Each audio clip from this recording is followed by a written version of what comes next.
Okay, so get this right. Have you ever, like, just imagined what would happen if we took, like, the biggest nuke ever made and just dropped it into the deepest part of the ocean? Oh, wow. Yeah. What would that even, like, what would that look like? Yeah. It's a question that really captures the imagination, the Yeah. kind of power we humans can unleash versus like the vastness of our planet. Right, like, we're talking the Mariana Trench. Yeah. That's a place 3 times deeper than where the Titanic rests. Right. Like, a place we barely even understand. Totally. And then picture, right, the Tsar Bomba, Yeah. the most powerful nuclear weapon, like, ever detonated, going off in that environment. It's a scenario that forces you to think about scale in a new way.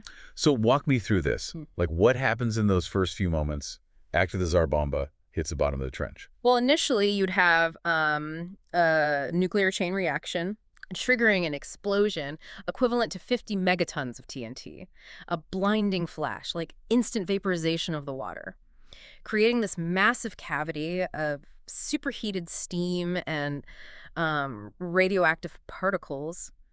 It would be a very, very bad day to be anything living anywhere nearby. I can only imagine. But, like, this is just the beginning, right? Doesn't that initial explosion create some sort of, like, a shockwave? Exactly, yeah. Okay. It creates this bubble of intense heat and pressure that expands rapidly outward. So this bubble is just going to keep growing and growing and growing, right? Like, ripping through the ocean.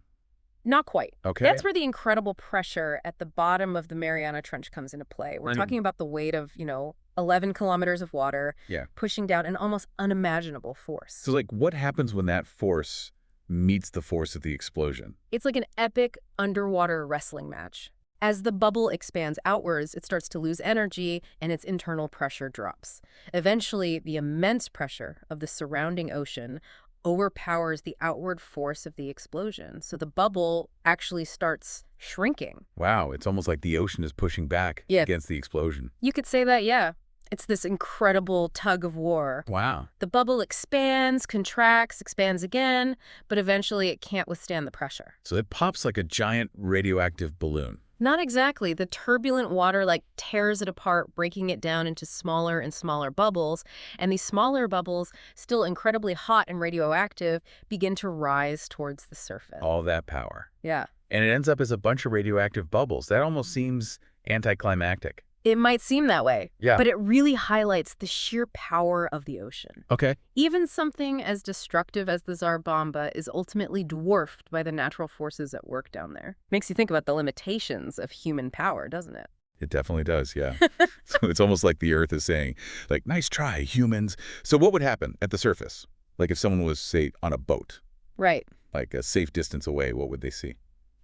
Well, probably not the giant apocalyptic wave many people imagine. Most of the energy from the explosion would be absorbed by the ocean itself. You'd likely see a relatively small wave, maybe some localized turbulence. Okay, but a small wave is still a wave, right? Like, what about the coastlines? Would people even notice? It's unlikely this hypothetical wave would cause any significant damage to coastlines, especially considering the vast distances involved. Okay. What's more concerning is the plume of radioactive material that would be released. Ah, yes, the fallout. How would that impact life in the trench Yeah. and beyond? Well, the deep ocean is already a naturally radioactive environment. Right. But this explosion would introduce a significant amount of additional radioactive isotopes. Okay, back up for a second. What exactly are radioactive isotopes, and why should we be worried about them? Radioactive isotopes are essentially unstable atoms that release energy as they decay. That energy in the form of radiation can be harmful to living organisms because it can damage DNA. Huh. So that's where the danger lies. And you're saying this explosion would create a lot of these unstable atoms. Exactly. It would significantly increase the levels of radiation in the area, potentially leading to mutations, cancers, and even death for marine organisms. So we're talking about disrupting a whole ecosystem here. What about the creatures that live in the Mariana Trench? They're already adapted to extreme conditions down there. Would they be more resilient to radiation? That's a question scientists are still trying to figure out. Yeah. The deep ocean is a challenging environment to study, and we know very little about the specific biological mechanisms of the creatures that live there. It's possible some of these deep sea creatures might be tougher than we think. It's possible, yeah. Okay. Some species might have evolved a degree of radiation resistance over time, Right. but others could be incredibly vulnerable. We don't have enough information yet to say for sure. This whole thing just highlights how interconnected our planet really is, doesn't it? Yeah, Like, what happens in one part of the ocean, even the deepest part, right. can have consequences elsewhere. Absolutely. And it reminds us that even though we humans have developed incredibly powerful technology, we still need to be mindful of the potential consequences of our actions. We need to understand that we're part of a complex and delicate system. So let me ask this.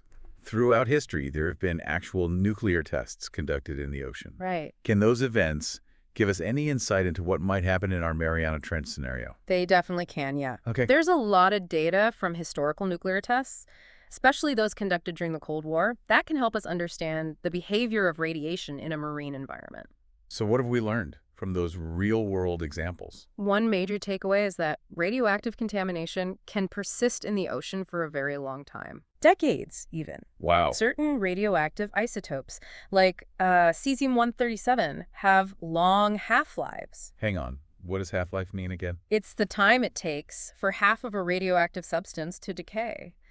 And cesium-137 has a half-life of about 30 years. Wow, that's longer than I've been alive. Exactly. Yeah. So this means that cesium-137 released from a nuclear explosion Yeah. can remain in the environment and potentially even enter the food chain for a very long time. So even though the bombs themselves are long gone, their impact lingers. Yes. The legacy of nuclear testing is a powerful reminder that our actions can have long-lasting and sometimes unpredictable consequences for our planet. We've talked a lot about the potential damage from a nuclear detonation, but is there anything positive or at least hopeful we can take away from this deep dive? Anything that gives us a reason to be optimistic? That's an insightful question. I think this scenario, while frightening, does highlight the incredible resilience of our planet. Even in the face of immense destructive forces, the Earth has a remarkable ability to absorb and disperse energy. So even though we humans can do some pretty destructive things, the Earth ultimately has a way of bouncing back. You could say that it's a testament to the power of natural processes and the interconnectedness of all living things. That's definitely reassuring. But we can't just rely on the planet to clean up after us, right? We have a role to play too. Absolutely. We can't just assume the Earth will take care of everything. It's our responsibility to understand the potential consequences of our actions, whether it's detonating nuclear bombs or something seemingly less destructive, and to act accordingly. So we need to think long-term, consider the big picture, and make sure we're not leaving behind a mess for future generations to deal with. Exactly. And I think this deep dive into the Mariana Trench and the hypothetical consequences of a nuclear detonation is a great example of why that kind of thinking is so important. Well said. It's definitely been a thought-provoking journey so far. We've explored the depths of the ocean, imagined a truly terrifying scenario, and learned some important lessons along the way. But before we wrap up, I want to zoom out a bit and think about the bigger picture. What does this whole nuclear bomb in the trench scenario tell us about our relationship with the planet as a whole? Yeah, it feels like we've been talking about, destruction and these potential consequences, but I wonder if there's like a deeper takeaway here. Yes. Something about like the way we even view our place on this planet. I think you're right. I think you're spot on there. This whole thought experiment, right? As outlandish as it might seem, Yeah. it really does force us to, confront this sense of humility, right? As a species, I think we often act like, we're in control, like we can bend the natural world to our will. But like the reality is we're still very much at the mercy of forces far greater than ourselves. It's like we're like a tiny speck on a giant canvas. Yeah. We can make our little marks, but the canvas itself remains like vast and indifferent to our efforts. Exactly, yeah. We can split the atom, we can, build skyscrapers, but we're still vulnerable to earthquakes, volcanoes, and the vast, mysterious depths of the ocean. Right. This scenario with the Mariana Trench and the Tsar Bomba, it's a stark reminder of that. It's humbling, for sure, and a little bit terrifying, if I'm being honest, but maybe there's a silver lining here. Maybe like this realization can actually be a good thing. I think so, yeah, because if we truly acknowledge our place within this vast and complex system, it really changes our perspective, right? Instead of trying to like dominate or exploit nature, we start to appreciate the need for understanding and respect. It's like shifting from a mindset of, like, control to a mindset of, like, stewardship. Yeah, yeah. Like, we become caretakers of this planet, not just consumers of its resources. Precisely. We begin to recognize that our actions, no matter how small they might seem, have ripple effects. What we do today impacts not just ourselves, but, generations to come. This deep dive has definitely given me a lot to think about. It's not just about, like, nuclear bombs and the Mariana Trench. It's about, recognizing our interconnectedness with the planet Right. and taking responsibility for our actions. And Absolutely. it's about appreciating the power and resilience of the natural world, Yeah, right?